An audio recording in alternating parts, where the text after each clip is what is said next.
नमस्कार दोस्तों, स्वागत करता हूँ आप सभी का वैष्णवी एस्ट्रोलॉजी में। आज हम बात करेंगे सोने, चांदी और क्रूड के दामों में आने वाले दिनों 17 मार्च से 21 मार्च 2025 तक कैसा ग्रहों का इम्पैक्ट रहने वाला है। उससे पहले मैं बात करूंगा सूर्य ग्रहण की, जो 29 मार्च को होने वाली है और इसका क्या इम्पैक्ट रह सकता है कमोडिटी मार्केट के ऊपर। सूर्य ग्रहण साल में 2 बार होता है, जब सूर्य केतु के आसपास होता है या जब सूर्य राहु के आसपास होता है, तब यह सूर्य ग्रहण हमें देखने को मिलता है। पिछले साल भी 8 अप्रैल और 2 अक्टूबर को हमें सूर्य ग्रहण देखने को मिला। सूर्य ग्रहण के बारे में अलग अलग धारणाएं, अलग अलग मान्यताएं हैं।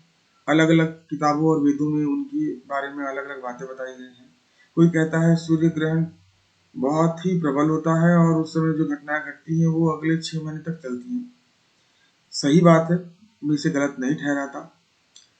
हर हर हर बातों का अपना एक लिमिटेशन होता है, हर चीजों का अपना एक सीमा होता है, उसी के अंतर्गत बात करनी चाहिए। मैं कमोडिटी मार्केट के ऊपर बात करूंगा, फाइनेंशियल मार्केट के ऊपर मैं बात करूंगा कि सूर्य ग्रहण का इम्पैक्ट यहाँ किस तरह से हो सकता है। तो जो मैंने देखा है सूर्य ग्रहण के को लेके, वह यह है कि सूर्य ग्रहण जो वर्तमान परिस्थिति पृथ्वी पे होती है, जो करंट सिचुएशन होता है, उसी को वो एम्पलीफाई करती है और उसको एम्पलीफाई करके उसे एक बहुत इंपॉर्टेंट मैटर बना देती है, जिसकी वजह से उस परिस्थिति का प्रभाव बहुत ज्यादा विश्व में पड़ जाता है। यह जो सिचुएशन बन रहा है इस बार, ये बहुत इंपॉर्टेंट इसलिए हो जाता है क्योंकि इस बार एक मेजर चेंजेस को इंडिकेट कर रहा है सूर्य ग्रहण। सूर्य ग्रहण 29 तारीख को है। 29 तारीख के दिन ही शनि का राशि परिवर्तन हो रहा है। तो शनि जब कुंभ राशि से निकल के मीन राशि में प्रवेश करेगा, तो कुंभ राशि से वह सूर्य की सिंह राशि को देख रहा था, जो एक लॉन्ग टर्म अपट्रेंड क्रिएट किया हुआ था सोने के दाम में 2.5 साल से। अब उसका अंत होने जा रहा है। मगर मैं ये नहीं कहूंगा कि शनि कि घर बदलते ही हमें कीमतों में गिरावट देखने को मिलेगी, ऐसा नहीं होता। अब खैर उसके बारे में बात हम बाद में करेंगे। फिलहाल जो तो इस बार का सूर्य ग्रहण बहुत ज्यादा महत्वपूर्ण और इम्पोर्टेंट हो जा रहा है इसी की वजह से। चलिए हम बात करते हैं कि किस तरह से आने वाले दिनों में। दोस्तों यह नवांश चार्ट है, ये 17 और 20 मार्च का मैंने बनाया है। यहाँ पे जो बातें मैं आपको बताने जा रहा हूँ वो यह है कि यहाँ देखिए 17 तारीख को राहु और सूर्य का कर्क राशि में यहाँ युति हो रहा है। नवांश युति भी हो रहा है और राशि युति भी हो रहा है। नवांश में यह कर्क राशि में है और राशि में यह मीन राशि में है। तो यहाँ ये युति हो रहा है। अब 20 तारीख को जुपिटर या बृहस्पति की एंट्री हो जाती है कर्क नवांश में। तो क्या मेजर चेंजेस ये दिखा रहा है उसके बारे में मैं आपसे डिस्कस करूंगा। देखिए राहु और शनि की युति हो रही है, ये सभी जानते हैं, मैंने भी बताया है। मगर राहु और शनि ये दो मिलके जिस सिचुएशन को जन्म दिए थे, वहां बृहस्पति की एंट्री की वजह से अचानक से उसमें एक फेरबदल हो जाएगा। शनि एक मैलेफिक प्लैनेट है, राहु एक मैलेफिक प्लैनेट है। दोनों मिलके एक डायरेक्शन दे रहे थे मार्केट को। यहाँ राहु एक अनप्रिडिक्टेबल प्लैनेट है, एक अनप्रिडिक्टेबल पॉइंट है। ट्रंप भी एक अनप्रिडिक्टेबल प्रेसिडेंट है। अगर उसके 10th हाउस, ट्रंप के बर्थ चार्ट को अगर आप देखेंगे तो उसके 10th हाउस में भी राहु बैठा हुआ है। तो 10th हाउस कर्म का होता है। तो ट्रंप जहां कर्म कर रहे हैं वहां अनप्रिडिक्टेबलनेस ज्यादा है ना, क्योंकि उसका रीजन है राहु, जो उनके चार्ट में दिख रहा है।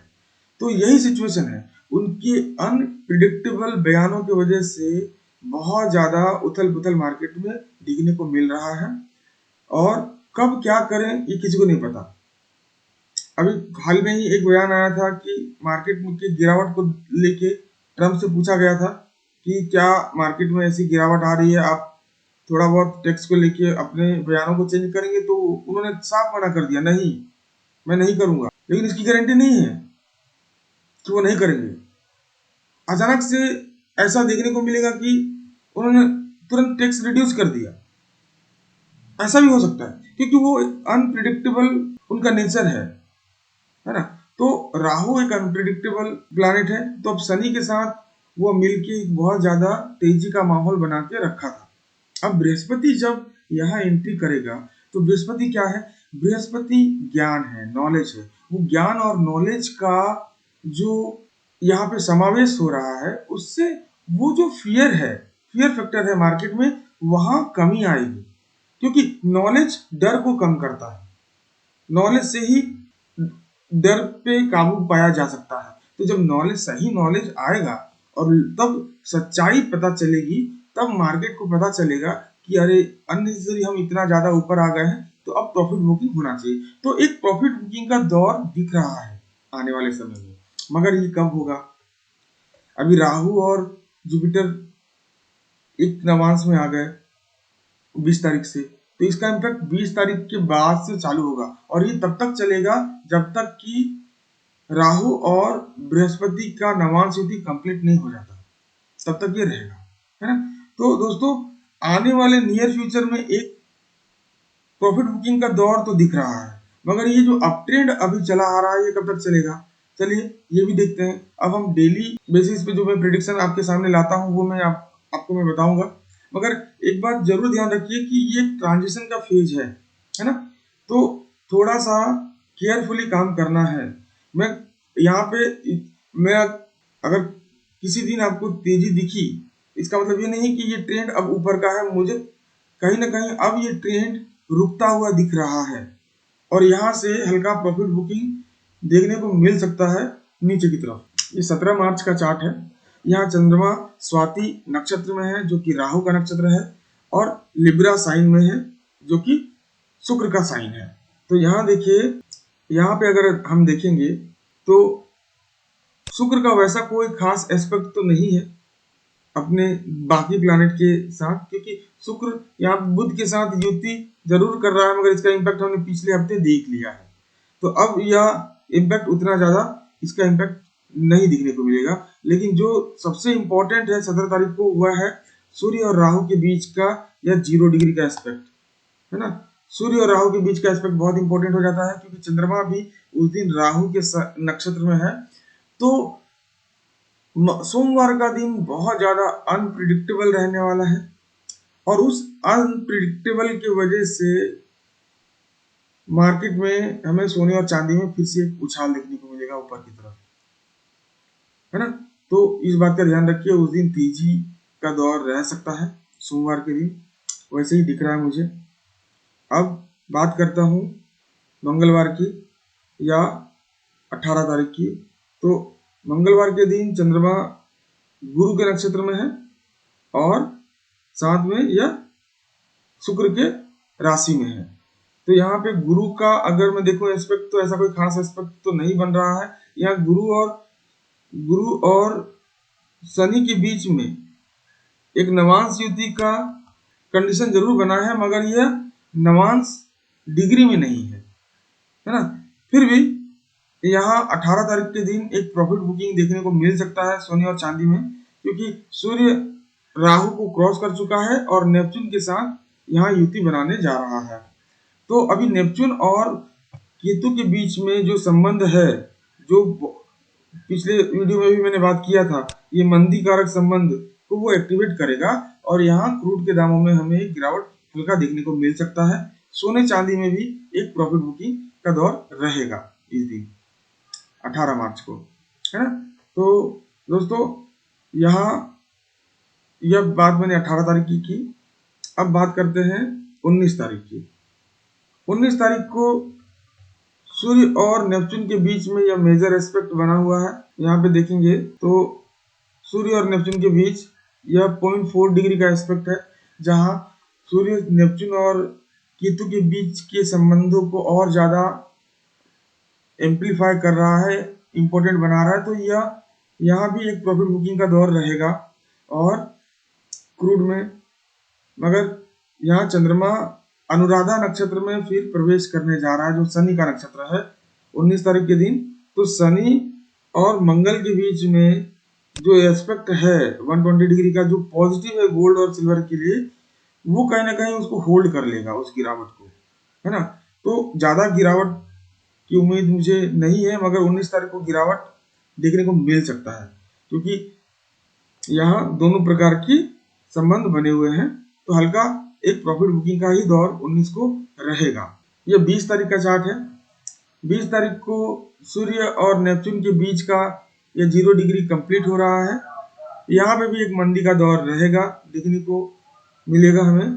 चंद्रमा अनुराधा नक्षत्र में है, यहाँ शनि के नक्षत्र में। तो सोने चांदी में थोड़ा बीच में हमें उछाल भी देखने को मिल सकता है 20 तारीख को, क्योंकि चंद्रमा उस समय शनि के नक्षत्र में होने की वजह से शनि और मंगल के बीच का यह एस्पेक्ट फिर से वो एक्टिवेट हो जाता है, जिसकी वजह से हमें सोने चांदी में हल्का ऊपर की तरफ का मूवमेंट भी देखने को मिल सकता है। मगर मेजर एस्पेक्ट सूर्य और नेपच्यून का ही है, और इसी पे ही हमें बात करनी चाहिए, क्योंकि सूर्य और नेपच्यून का एस्पेक्ट यहाँ नेगेटिव है। तो यहाँ हमें सोने और चांदी में गिरावट ही देखने को मिलेगी, क्योंकि शनि और मंगल के बीच का यह युति को एक काम करने के लिए फ्यूचर में टाइम मिलेगा, क्योंकि यह इतनी जल्दी खत्म नहीं हो रही है। मगर सूर्य और नेपच्यून का यह एस्पेक्ट को काम करने के लिए सिर्फ यही 1-2 दिन ही मिले हैं। तो यहाँ हमें प्रायोरिटी सूर्य और नेपच्यून को ही देना है।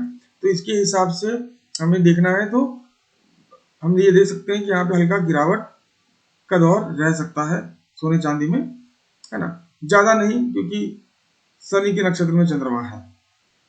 अब बात करते हैं 21 तारीख की। तो 21 तारीख को चंद्रमा ज्येष्ठा नक्षत्र या मरकरी के नक्षत्र में है और स्कॉर्पियो राशि में है। तो यहाँ देखेंगे तो यहाँ चंद्रमा शनि के साथ 90 डिग्री का एस्पेक्ट बना रहा है, और यह शनि का 10वां एस्पेक्ट है, 10th एस्पेक्ट। तो शनि अपने प्रभावों को चंद्रमा के जरिए विश्व को बताने की कोशिश कर रहा है, क्योंकि शनि और का जो भी उस समय परिस्थिति है, उस स्थिति को वो चंद्रमा के माध्यम से बताने की कोशिश कर रहा है।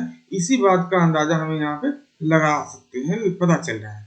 तो यहाँ शनि और मंगल के बीच की यह एस्पेक्ट एक्टिव हो जाएगी, और हमें हल्का पॉजिटिविटी देखने को मिल सकता है, क्योंकि सूर्य और नेपच्यून के वजह से जो नेगेटिविटी देखने को हमें मिली थी वह अब खत्म होगी। मून बुध के नक्षत्र में होने की वजह से यहाँ बुध का भी इम्पैक्ट देखने को मिलेगा हमें। यहाँ बुध जब सोमवार के दिन ही यह रेट्रोग्रेड हो चुका था, वक्री हो चुका था, अब यह धीरे धीरे फिर से शुक्र के साथ संबंध बनाने जा रहा है 0 डिग्री। मगर अभी शुक्र और बुध दोनों ही वक्री हैं, और वक्री होके यह एक दूसरे से युति करने जा रहे हैं। इसका इम्पैक्ट हमें आने वाले दिनों में दिखेगा, मगर इस युति का परिणाम हमें नेगेटिव देखने को मिल सकता है। इसी जानकारी के साथ मैं ये वीडियो समाप्त करता हूँ।